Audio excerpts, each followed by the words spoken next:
Episode के start में हम हैना को देखते हैं जो कि सो के उठी होती है। इतने में हम यहाँ देखते हैं कि हैना का बर्थडे और सारे स्कूल वाले उसका बर्थडे मना रहे होते हैं। वो काफ़ी खुश होती है कि सब लोग उसका बर्थडे मना रहे हैं। इतने में मिस्टर जिन उसे एक हड्डी देते हैं। हड्डी देख के वो शॉक होती है कि ये मुझे हड्डी क्यों दे रहे हैं। जहाँ मिस्टर जिन कहते हैं एक अजीब सा फेस बना के, अजीब सा लुक दे के कि क्यों डॉगी को तो हड्डी से खेलना ही पसंद होता है, उन्हें तो हड्डी ही पसंद होती है। और देखते देखते उसके सारे स्टाफ वालों के रिएक्शन चेंज होते हैं और सबके सब उसे टॉयज़ देते हैं जो सिर्फ डॉगियों को पसंद है। यहाँ तक कि मिस यून जो वहाँ उनकी कलीग होती है वो उसी कुत्ते का पट्टा देती है। ये देख के मिस हैना भी काफ़ी रोती है कि मैं डॉगी नहीं, कि तुम लोग मुझे डॉगी की तरह ट्रीट क्यों कर रहे हो। इतने में उसकी आँख खुलती है और उसे पता लगता है कि ये उसका एक सपना होता है। वो फटाफट कपड़े पहन रहे होते हैं कि इतने में वहाँ मिस्टर जिन एंट्री करते हैं। मिस्टर जिन को देख के हैना कहती है क्या ये मेरा सपना है। और मिस्टर जिन कहते हैं मिस हैना आप यहाँ पे क्या कर रहे हैं।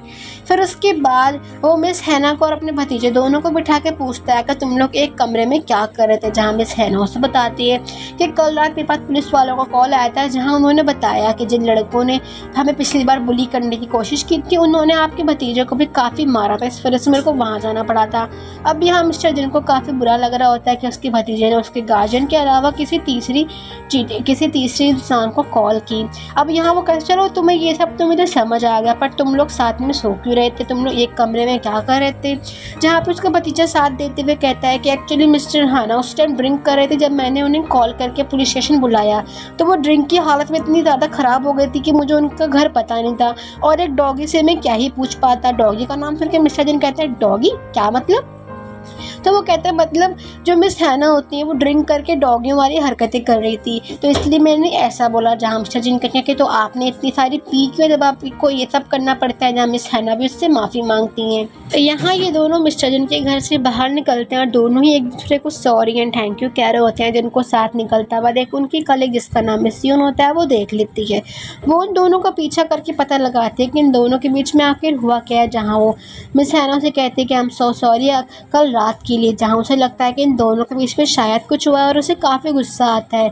मिस हैना के जाने के बाद मिस्टर जिन उसकी यादों के साथ खड़े होते हैं। या मिस हैना के फ्रेंड मतलब सिस्टर जिसका नाम यूना आता है वो उसे काफ़ी डांटती है कि तुम्हारे स्टूडेंट ने पता लगाया कि तुम डॉग हो, तुम डॉग बन जाती हो। जहाँ वो इतना ज़्यादा बुरी तरीके से मिस हैना को मार रही होती है कि उनकी फ्रेंड तेबुक को बीच में आना पड़ता है। अब यहाँ पे फाइनली हैना उन सबसे बच जाती है। यहाँ वो अपने भतीजे को काफ़ी अच्छा खासा ब्रेकफास्ट कराते हैं। उसका भतीजा उससे रिक्वेस्ट करता है कि प्लीज़ क्या हम एक पपी रख लें, क्योंकि आपकी वजह से मैं पपी कभी नहीं रख पाता। आप इमेजिन करो कि एक प्यारा सा पपी आपके सामने ऐसे हो जब भी आप घर आए हों।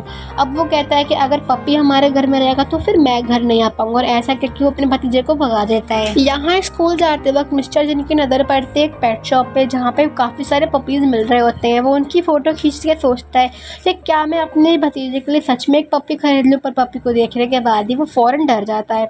अब यहाँ पे यूना जो होती है मिस हैना को एक डॉग का कीचन दे के बोलती है कि तुम ये कीचन उसे दे दो, क्योंकि तुम उस कीचन की तरह ही दिखती हो डॉग बनने के बाद, और क्या पता उससे उसका जो है डर भी ख़त्म होने लगे। अब यहाँ मिस हैना भी बाहर आती है जिसका कीचन देख के बोगा मुझसे पूछता है कि इतना प्यारा कीचन आपके पास क्या कर रहा है, क्या ये मैं ले सकता हूँ। तो मिस हैना उसे मना करती है कि नहीं ये एक्चुअली किसी और के लिए। अब दोनों को साथ में बात करता हुआ देख और साथ में स्कूल जाता हुआ देख मिस्टर जिन को काफ़ी जेलसी फील हो रही होती है। यहाँ मिस यून मिस्टर जिन को देख के उन्हें साइड में बुला के कहती है कि आपकी कल की रात कैसे गई। यहाँ मिस्टर जिन को समझ नहीं आता कि उसका इस बात से मतलब क्या है, पर मिस यून को लग रहा होता है कि मिस्टर जिन और हैना के बीच में कुछ हुआ है। जहाँ वो डायरेक्ट पूछते हैं क्या आप मिस हैना को पसंद करते हो। वो कहता है कि ऐसा बात तो कुछ नहीं है। वो कहती है क्या वो आपकी गर्लफ्रेंड है। वो कहता है नहीं वो मेरी गर्लफ्रेंड तो नहीं है। वो कहते हैं चलो अब मैं आपसे क्लोज आना चाहती हूँ, क्यों ना हम एक दूसरे को अपने अपने सीक्रेट बताएं। जहाँ वो उसे अपना अजीब सा सीक्रेट बता के बोलती है कि आप भी मुझे अपना सीक्रेट बताओ। इन शॉर्ट वो उसके करीब जाना चाहती थी। अब हम यहाँ प्रिंसिपल को देखते हैं जो कि अपने डॉग स्कूल में लेके आया होता है। अब डॉग को देख कर तो हैना समझ जाती है कि मिस्टर जिन उससे बिल्कुल भी आसपास नहीं रह पाएंगे। मिस्टर जिन जैसे ही क्लास में एंट्री करते हैं स्टाफ रूम में वो देखते के साथ डर जाते हैं। अब डॉग को वहाँ से भगाने के लिए मिस हैना खांसने लगती है और ऐसी एक्टिंग करती है कि मुझे डॉग से एलर्जी है, प्लीज़ आप इसे कहीं जगह बंद कर दो। यहाँ उसके कलीग कहते हैं कि तुम्हें अचानक से डॉग से कैसे एलर्जी हो गई। तो कहते हैं सीज़न टू सीज़न चलता रहता है, एक सीज़न में मेरे को एलर्जी होती है, दूसरे सीज़न में नहीं होती है। अब यहाँ पे वो कहते हैं क्यों ना अब हम इसे किसी केज में बंद कर दें। तो मिस्टर जिन भी मन मन में कहते हैं हाँ मिस हैना इसे बंद करवा दो, पर वो मना करता है प्रिंसिपल की नहीं, इसको केज में बंद होना बिल्कुल पसंद नहीं है। यहाँ वो मिस्टर जिन के पास आके कहते थे कि क्या आप डॉग का फूड लेके आ जाओगे मेरी कार के पास से, जहाँ फिर खुशी खुशी मिस्टर जिन भी चले जाता है क्योंकि उन्हें डॉग से दूर रहने का एक मौका जो मिल चुका होता है। यहाँ वो डॉग का सामान ले तो आता है पर अभी भी उसको स्टाफ रूम में जाने से डर लग रहा होता है क्योंकि अभी भी प्रिंसिपल का डॉग वहाँ बैठा होता है। इतने में उसके पीछे प्रिंसिपल ऐसे कहते हैं कि अच्छा तुम सामान ले आए, प्लीज़ तुम मेरे बदले मेरे डॉग को खाना खिला देना क्योंकि मुझे बहुत ज़रूरी काम है। मिस्टर जिन उसे मना करते हैं पर वो तब भी नहीं मानता। अब मिस्टर जिन परेशानी में हो जाते हैं कि मैं तो डॉग के आस पास भी नहीं जा सकता, तो मैं उसे खाना कैसे खिला सकता हूँ। फिर वो तरकीब लगा के दूसरे दरवाजे से स्टाफ रूम के अंदर आते हैं और धीरे धीरे उस डॉग का खाना पलटते हैं, डॉग को देखते हुए कि कहीं डॉग उसके पास ना आ जाए। खाना पलटने की आवाज़ और उसकी खुशबू सुनते ही डॉग उसके कान खड़े हो जाते हैं और वो फ़ौरन मिस्टर जिन के पास भागते हुए आने लगता है। वो मिस्टर जिन के पास बिल्कुल ही आने वाला होता है कि हना आके मिस्टर जिन को धक्का देती है ताकि वो उससे बच सके। मिस्टर जिन भी लोट पोट होते हुए स्टाफ रूम के बाहर चले जाते हैं।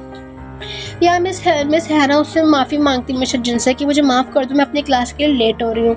अब यहाँ मिस्टर जिन जब देखते हैं कि डॉग ऑलरेडी खाने के पास आ चुका है तो वो भी राहत की सांस लेते हैं। अब हम मिस हैना को और मिस्टर जिन के नेफ्यू जिसका नाम यूल होता है दोनों को साथ में देखते हैं। अब यूल से कहता है मिस हैना को कि आप डॉग दोबारा कब बनोगे क्योंकि मुझे डॉग से खेलने का काफ़ी मन कर रहा है। जहाँ मिस हैना उसको टपली बजा के बोलते हैं कि क्या तुम्हें यह सब मजाक लग रहा है, जहाँ वो उसे डॉग के कुछ स्नैक्स भी देता है जो सिर्फ डॉग को पसंद होता है, जिसमें मिस हैना मुंह बनाते हुए उसे एक्सेप्ट कर लेती हूँ क्योंकि लास्ट में तो उसे डॉग ही बनना होता है।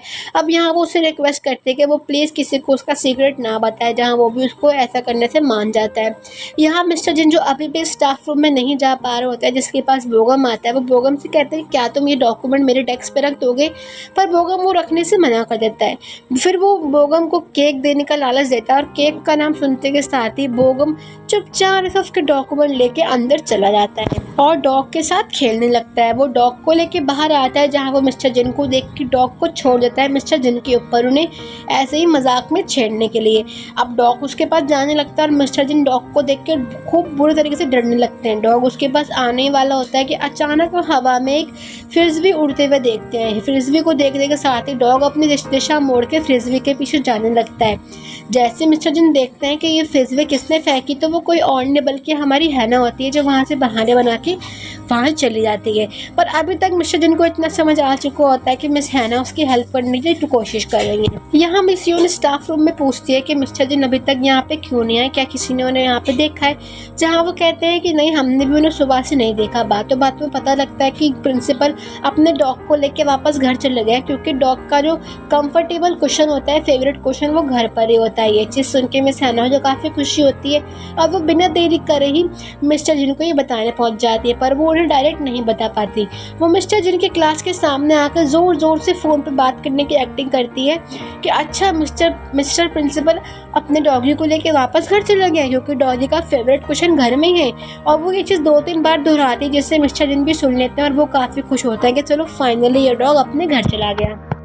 वीडियो को आगे शुरू करने से पहले अगर आप ये वीडियो हमारे पुराने चैनल पे देख रहे हैं तो मैं आपसे रिक्वेस्ट करूँगी कि वो आप हमारे नए चैनल खुशी अहमद के नेम से उसे सब्सक्राइब कर लें क्योंकि आगे आने वाली सभी वीडियो आपको इसी चैनल पे मिलेंगी। साथ साथ या तो आप इस चैनल को इस तरह से सर्च भी कर सकते हैं जिसका लोगो आपको कुछ इस प्रकार का दिखेगा। और इसके अलावा अगर आपको आज की वीडियो पसंद आई हो तो प्लीज़ हमारे चैनल को लाइक सब्सक्राइब भी करिएगा एंड कमेंट भी करिएगा। धन्यवाद। यहाँ हम स्टाफ रूम में देखते हैं जहाँ सारे टीचर मिलकर एग्जाम का पेपर बना रहे होते हैं, पर यहाँ सब लोग एक एक करके अपना सारा काम मिस हैना के ऊपर डाल देते हैं और वो बेचारी वो काम कर भी रही होती है। सबके जाने के बाद मिस यून मिस हैना को कन्फर्ट करती है कि मुझे पता है तुम कौन हो, तुम किस तरीके से बदल जाती हो। अब ये चीज़ सुन के मिस हैना जो काफ़ी डर लगता है क्या मिस यून ने उसे डॉगी बनते हुए देख लिया। वो कहती है हाँ मैंने सब कुछ देख लिया है लेकिन मैं इस बारे में किसी को नहीं बताऊँगी। मिस हैना उसका शुक्रिया अदा करती है कि थैंक यू, आप किसी को ये नहीं बताओगी। तो वो कहती है क्योंकि अगर मैं किसी को बताऊँगी तो इससे मिस्टर जिन की रेपुटेशन खराब होगी। अब मिस्टर जिन का नाम सुनकर उसे लगता है कि शायद यहाँ कोई मिसअंडरस्टैंडिंग है। वो उससे पूछती है क्या चीज़ आपको पता है। वो बताते हैं कि मुझे पता है मिस्टर जिन और तुम साथ में एक साथ घर से बाहर निकले थे। अब बस ये बात सुनते के साथ मिस हैना समझ जाते हैं क्या माजरा चल रहा है। वो उसे बताते हैं कि एक्चुअली हमारी सिचुएशन ही कुछ ऐसी थी कि मुझे वहाँ रुकना पड़ा था और हम दोनों के बीच में कुछ भी नहीं चल रहा। ये बात सुन के मिस को काफ़ी अच्छा लगता है। हैना यहाँ बाहर आके अपनी कलीग के साथ बैठती है, जिसकी कलीग आके बोलती है मैं तो फटाफट भाग के आ गई क्योंकि मुझे डॉगी की पूप साफ़ नहीं करनी। वो कहती है डॉगी की पूप क्यों, यहाँ तो डॉगी है ही नहीं। वो कहती है तुम्हें नहीं पता, लेकिन प्रिंसिपल अपने डॉगी का फेवरेट क्वेश्चन लेके वापस स्कूल में आ चुके हैं। अब बस ये बात सुनते के साथ ही मिस हैना जो काफ़ी डर लगता है मिस्टर जिन के लिए, वो फ़ौरन भागते हुए जाती है और यहाँ मिस्टर जिन भी अपने क्लास कंप्लीट करके स्टाफ रूम में झांकने लगते हैं। जब डॉगी को वो नहीं देखते तो वो जाके अपना काम करने बैठ जाते हैं और यहाँ मिस हैना भी भागी भागी आ रही होती है। मिस्टर जिन यहाँ स्नैक्स खाते हुए काम करते हैं, जहाँ स्नैक्स की खुशबू सूंघते ही प्रिंसिपल के डॉग को पता लग जाता है कि यहाँ पे कुछ खाने की चीज़ है। वो फ़ौरन भागते हुए मिस्टर जिन के पास आने लगता है। जैसे ही मिस्टर जिन के पास वो आता है, अचानक से मिस्टर जिन का लैपटॉप बंद हो जाता है। वो कहते हैं क्या पता कोई वायर में परेशानी हुई हो। वो जैसे ही नीचे देखता है सॉकेट चेक करने के लिए, तो सामने उसे प्रिंसिपल का डॉग दिखता है। डॉग को देख के वो बहुत बुरी तरीके से चिल्लाता है और फ़ौरन उठ के बैठ जाता है। इतने में हम यहाँ मिस यून और दूसरे टीचर को देखते हैं जो कि स्टाफ रूम की तरफ आके मिस्टर जिन को उसके इस हालत में देख के कहते हैं क्या मिस्टर जिन को डॉगी से डर लगता है। तो मिस यून कहती है नहीं मुझे नहीं लगता है कि इतने बड़े ग्रोन अप मैन को किसी डॉगी से डर लगता होगा। इतने में हैना आती है और वो डॉगी को पकड़ती कहती है कि ओ ज़रूर आपका ना ऊपर स्प्रिंकल ख़राब हो चुका होगा, जिसका सारा पानी आपके लैपटॉप पे गिर रहा होगा। अब बस इस बात का फ़ायदा उठा के मिस्टर जिन भी ऐसे एक्टिंग करने लगते हैं कि शायद उनका ऊपर का फ्लोर ख़राब हो चुका है, उसमें से पानी गिर रहा है। उनमें से एक टीचर मिस हैना से पूछता है क्या आपको डॉग से एलर्जी नहीं थी। वो कहती है हाँ थी, पर अब वो शाम के वक्त ख़त्म हो जाती है। वो लोग कंफ्यूज होता है कि ऐसी कौन सी एलर्जी है जो दिन और टाइम देख के आती है। यहाँ मिस्टर जिन बहुत ज़्यादा ही थैंकफुल हो रहे होते हैं मिस हैना की तरफ, जहाँ मिस हैना को देख के वो अपना पहला टाइम याद करते हैं। लेकिन जब मिस हैना फर्स्ट टाइम स्कूल में आई थी तो मिस हैना को देखते ही उसे लव एट फर्स्ट साइड हो गया था, जहाँ वो पूरे स्कूल में मिस हैना को ही देखते हुए जा रहा था। मिस हैना जब भी क्लास में बच्चों के साथ एंजॉय करती थी वो तब भी उन्हें मुस्कुरा कर देखता था, यहाँ तक कि उसे मिस हैना की छोटी से छोटी चीज़ बताती और हर चीज़ से उसे काफ़ी प्यार रहता था। यहाँ तक कि जब मिस हैना बोगम को खेलता हुआ देख उसे चेयर अप करती थी तो ये देख के भी मिस्टर जिन को काफ़ी जेलसी फील होती थी कि किस तरीके से मिस हैना सिर्फ और सिर्फ बोगम को ही देखती रहती है। वीडियो को आगे शुरू करने से पहले अगर आप ये वीडियो हमारे पुराने चैनल पे देख रहे हैं तो मैं आपसे रिक्वेस्ट करूँगी कि वो आप हमारे नए चैनल खुशी अहमद के नेम से उसे सब्सक्राइब कर लें, क्योंकि आगे आने वाली सभी वीडियो आपको इसी चैनल पे मिलेंगी। साथ साथ या तो आप इस चैनल को इस तरह से सर्च भी कर सकते हैं जिसका लोगो आपको कुछ इस प्रकार का दिखेगा। और इसके अलावा अगर आपको आज की वीडियो पसंद आई हो तो प्लीज़ हमारे चैनल को लाइक सब्सक्राइब भी करिएगा एंड कमेंट भी करिएगा। धन्यवाद। यहाँ प्रिंसिपल अपनी डॉगी को लेकर जा रहा होता है, जहाँ पे बोगम आके उनके डॉगी को कहता है कि डॉगी तुमने आज बहुत अच्छा काम किया। यहाँ वो ये चीज़ बहुत अलग ही और अजीब एक्सप्रेशन से कह रहा होता है, मान लो बोगम के मन में कुछ रहा हो। अब हम यहाँ मिस हैना को देखते हैं जो कि बेकरी के बाहर खड़े होकर कंफ्यूज होते हैं क्या उसे केक लेना चाहिए, क्योंकि अगर वो चॉकलेट केक लेगी जो उसे काफ़ी पसंद है और अगर वो उसे खाएगी तो रात में उसे डॉगी बनना ही है, और अगर वो रात में डॉगी बनते वक्त उसके पेट में अगर केक होगा तो डॉगी को काफ़ी इन्फेक्शन हो सकता है। यहाँ पे मिस हैना को बोगम भी देखता है जो हमारे मिस्टर जिन को बताता है कि तुम्हें भी तो मेरे लिए केक लेना था ना, तो तुम अभी ले लो। इनफैक्ट वो दोनों को एक बराबर करना चाह रहा था। यहाँ मिस्टर जिन आके मिस हैना को देखते हैं और उसे पूछना है आप यहाँ पे क्या कर रहे हो। जहाँ मिस हैना उसे बताते हैं उसकी क्या प्रॉब्लम है, वो डिसाइड ही नहीं कर पा रही उसे कौन सा केक लेना चाहिए। तो मिस्टर जिन उसे कहते हैं कि क्या मैं आपकी इस बात में हेल्प कर सकता हूँ। जहाँ मिस्टर जिन हैना को खूब सारा वहाँ का सारा केक बाय करके देते हैं कि मुझे ये सारे केक खरीदने हैं। वो सारे केक खरीद के मिस हैना को देख के पूछते हैं आप आपका जो मन हो आप वो वाला केक घर पे बैठ के खा सकते हो। ये देख के मिस हैना को काफ़ी अच्छा फील होता है कि मिस्टर जिन उसके लिए कितना सोच रहे हैं। यहाँ ये दोनों बाहर बस स्टैंड पर खड़े होते हैं, दोनों की मिसअंडरस्टैंडिंग क्लियर हो रही होती है। यहाँ मिस हैना भी अपनी बहन का दिया हुआ पपी की चैन भी मिस्टर जिन को देते हैं, ये कहते हुए कि क्या पता इससे आपका थोड़ा बहुत ट्रॉमा डॉग से डरने का ख़त्म हो सके। जहाँ मिस्टर जिन तो पहले उसे लेने से डरते हैं पर बाद में उसे ले लेते हैं। यहाँ मिस हैना के लाए हुए केक उसका फ्रेंड और उसकी सिस्टर यूना ही खा रहे होते हैं, क्योंकि अगर वो केक खाएगी तो उसे डॉगी बनने के बाद काफ़ी प्रॉब्लम होगी और यहाँ उसे काफ़ी दुखी और अजीब फील हो रहा होता है। अब हम यहाँ पे बोगम और मिस्टर जिन को देखते हैं जो कि साथ में केक खा रहे होते हैं। मिस्टर जिन बोगम से पूछता है कि तुम बाहर ही हमेशा क्यों रहते हो, क्या तुम्हारे पास कोई घर नहीं है। बोगम उसे कहता है मेरे पास घर तो है, लेकिन मेरे को ज़्यादातर नेचर के साथ रहना ज़्यादा पसंद है। बोगम बेसिकली एक वैन के अंदर रहता था जो कि अलग अलग जगह पे जाके रुक के वहाँ का नज़ारा वो महसूस करता था। अब हम यहाँ नेक्स्ट डे बोगम को देखते हैं जो कि स्कूल के बेसमेंट में जाता है और अलग अजीब दरवाज़ा ओपन करता है, जिसके पीछे हमें काफ़ी सारी एंटिक चीज़ें दिखाई देती हैं। उनमें से एक बॉक्स होता है जिसके अंदर एक स्कार्फ होता है। यहाँ हम वो स्कार्फ किसी इंसान को, एक लेडी को बांधते हुए देखते हैं, जहाँ पे वो लेडी सैनिकों से बच के जा रही होती है और सैनिक उसका पीछा कर रहे होते हैं। और वही स्कार्फ बोगम को मिलता है उस डिब्बे के अंदर से। यहाँ बोगम के अंदर हम कुछ अलग ही चीज़ें महसूस करते हैं, मान लो वो बोगम नहीं बल्कि कोई और हो। नेक्स्ट डे स्कूल में एक जो कपल होते हैं वो शादी कर रहे होते हैं, तो वो अपना सारा इनविटेशन कार्ड सबको देख के बोलते हैं कि हम शादी भले ही बहुत दूर जगह कर रहे हैं, पर हमने आप सबके लिए पूरी बस बुक करी है, आप उसमें आ सकते हो। अब यहाँ के सब लोग बातें कर रहे होते हैं कि इन लोगों को लगता था कि इनके बारे में किसी को पता नहीं है, पर हमें सब पता था। यहाँ पता लगता है कि जब ये लोग स्कूल ट्रिप में गए थे तो ये दोनों ही टीचर छुपके फ़ोन पे बात करते थे और सोचते थे कि किसी को हमारे रिलेशन के बारे में नहीं पता, पर इनकी बातें ऊपर खड़े हुए इन चारों लोगों ने सुन ली होती हैं और ये लोग काफ़ी हंस रहे होते हैं इन दोनों के ऊपर कि कैसे सोचते हैं कि इन्हें लगता है हमें नहीं पता है। यहाँ बातों बातों में बोगन कहता है कि अब हम अगर इनकी शादी में जा रहे हैं तो हमें कोई ना कोई वेडिंग गिफ्ट लेना चाहिए। या वो मिस हैना से कहता है मिस हैना क्या तुम मेरे साथ वेडिंग गिफ्ट लेना चलोगी। जिनकी ये बात सुन के मिस्टर जिन को दोबारा जेलसी फील होती है और वो सोचता है कि मैं इन दोनों का साथ में जाने नहीं दूंगा। वो इतने बोगम से कहता है कि तुम्हें तो एग्जाम क्वेश्चन पेपर बनाने थे ना, अगर तुम उन्हें नहीं बनाओगे तो तुम्हारा ग्रेड कम आएगा, तुम टेंशन मत लो, मैं और हैना जाएंगे और तुम्हारे लिए भी एक गिफ्ट ले आएंगे। अब मिस हैना कन्फ्यूज होती है कि ये सब क्या हुआ, जिसके बाद हम मिस हैना और मिस्टर जिन को देखते हैं जो काफ़ी सारा सामान लेने आए हुए होता है। यहाँ मिस हैना नोटिस करते हैं कि मिस हैना का डॉग कीचेन जो उन्होंने दिया होता है वो अभी तक मिस्टर जिन ने पहन रखा होता है। ये देख के उसे काफ़ी अच्छा लगता है और यहाँ मिस्टर जिन मिस हैना को ही देखते देखते खुश हो रहे होते हैं। यहाँ हम मिस यून को देखते हैं जो कि काफ़ी सारी शॉपिंग करके आ रही होती हैं। यहाँ ये दोनों डिसाइड ही नहीं कर पा रहे होते हैं कि इन्हें क्या चीज़ लेनी चाहिए क्या चीज़ नहीं, कि अचानक इनके पीछे एक कपल होते हैं जो कि अपने हनीमून के लिए ड्रेसें ट्राई कर रहे होते हैं, जहाँ पर बिकिनी भी होती है। बिकिनी के बात सुन के ही ये दोनों अनकंफर्टेबल फील करते हैं और वहाँ से जाने लगते हैं। इतने में वहाँ का एक स्टाफ उन दोनों को कपल समझता है और उन्हें कपल पजामाज देता है। ये चीज़ वो लोग खरीद भी लेते हैं क्योंकि ये एक कपल के लिए काफ़ी अच्छा होता है, तो ये भी एज अ गिफ्ट उन्हें दे सकते हैं। यहाँ पे मिस्टर जिन से कहते हैं कि आप कल कैसे जाना पसंद करेंगे, जहाँ पे जैसे ही उसे पता लगता है कि हैना को बस में जाने से एलर्जी होती है, उसे दवाई खानी पड़ती है, तो वो हैना को ऑफर करता है कि क्यों ना वो उसके साथ कार में चले, या वो उसको हाँ करते हैं। दोनों की ये सारी बातें मिस यून सुन लेती हैं। मिस यून फैसला करती है कि कुछ भी हो जाए वो उन दोनों को साथ में तो जाने देंगे नहीं। इतने में मिस यून आके उनका प्लान चौपट करने के लिए कहती है कि आप लोग यहाँ क्या कर रहे हो, क्यों ना हम कल सब लोग कार से चलें, आप, मैं, बोगम और मिस्टर जिन।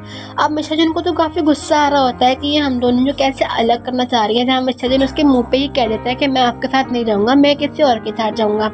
अब एक चीज़ देखे कि मिस्टर जिन नहीं जा रहे तो वो हैना से बोलते हैं आप तो मेरे साथ चलोगी। अब हैना को वो इतना फोर्स करती है कि बेचारी हैना उसे मना नहीं कर पाती, उसे हाँ कर देती है। ये चीज़ देख के मिस्टर जिन को काफ़ी गुस्सा आता है कि ये कहते हैं हमको क्या क्या कर रही है। यहाँ बाहर आने के बाद वो ये सारी चीज़ें मिस्टर ली को बता रही होती है, बोगम को, कि हम लोग जा रहे हैं कार में। जहाँ बोगम समझ जाता है कि मुझे पता है तुमने मेरा नाम इस्तेमाल करके उन दोनों को अलग करने की कोशिश करी है ना। जहाँ वो कहता है कि मैं नहीं आ रहा, मैं उन दोनों को मिलाऊंगा। जैसे ही वो उसे बताती है कि मेरे पास एक सीक्रेट है उन दोनों का, वो बोलता है कैसे सीक्रेट, जहाँ मिस्टर यून उसे बता देती है कि मैंने उन दोनों को सुबह मॉर्निंग में एक साथ घर से निकलते हुए देखा था, जहाँ वो दोनों नाइट स्पेंड करने की बातें कर रहे थे। ये चीज़ सुन के बोगम को भी काफ़ी बुरा लगता है। नेक्स्ट डे हम देखते हैं मिस हैना को जो कि कपड़े लेने के ट्राई कर रही होती है, जहाँ पे उसे मैसेज आता है मिस यून का कि आप जब आने वाली हो तो हमें बता देना। यहाँ मिस हैना कंफ्यूज होती है कि वो कौन सी ड्रेस पहने, तो उसकी बहन यूना उसे काफ़ी सारी ड्रेसें देख के बोलते हैं तुम इनमें से कुछ भी पहन लो। यहाँ मिस यून और बोगम वेट कर रहे होते हैं मिस हैना का, जहाँ मिस हैना की जगह उसकी एक कलीग आके बोलती है कि मैं मिस हैना की जगह आप लोग के साथ जाऊंगी क्योंकि मिस हैना किसी और के साथ जा रही है। जैसे ही मिस यून को पता लगता है कि मिस हैना नहीं जा रही और उसे पता लग जाता है कि मिस्टर जिन भी नहीं जा रहे, मिस हैना भी नहीं जा रही, ज़रूर वो दोनों साथ में ही जाएंगे। वो उन दोनों को ढूंढने के लिए निकलती है, ये बोलती है कि मैं तुम्हारे साथ नहीं जा रही, मैं किसी और के साथ जाऊँगी। यहाँ मिस्टर जिन मिस हैना के पास आते हैं और दोनों ही एक दूसरे की काफ़ी तारीफ़ें करते हैं और यहाँ पे मिस्टर जिन भी काफ़ी क्यूट लग रहे होते हैं। मिस्टर जिन मिस यून को आता हुआ नोटिस कर लेते हैं और वो समझ जाते हैं कि ये हम दोनों को ही ढूंढ रही है, तो वो अपना अम्ब्रेला खोल के एक दूसरे को बचाने लगता है कि क्या कि मिस यून उन दोनों को ना देखे। यहाँ वो दोनों काफ़ी क्लोज होते हैं और यहाँ मिस हैना को भी समझ नहीं आ रहा होता कि क्या हो रहा है। यहाँ मिस यून भी दोनों को देख के सोचती है कि लग रहा है कि ये वही दोनों है, पर थोड़ी देर में वो वहाँ से चली जाती है। मिस यून के जाने के बाद भी ये जानते हुए कि मिस यून जा चुकी हैं, तब भी मिस्टर जिन वहाँ से अम्ब्रेला नहीं हटाता क्योंकि वो उस टाइम मिस हैना से करीब होता है और वो उससे करीब ही रहना चाहते हैं। और इसी के साथ ही एपिसोड यहीं पे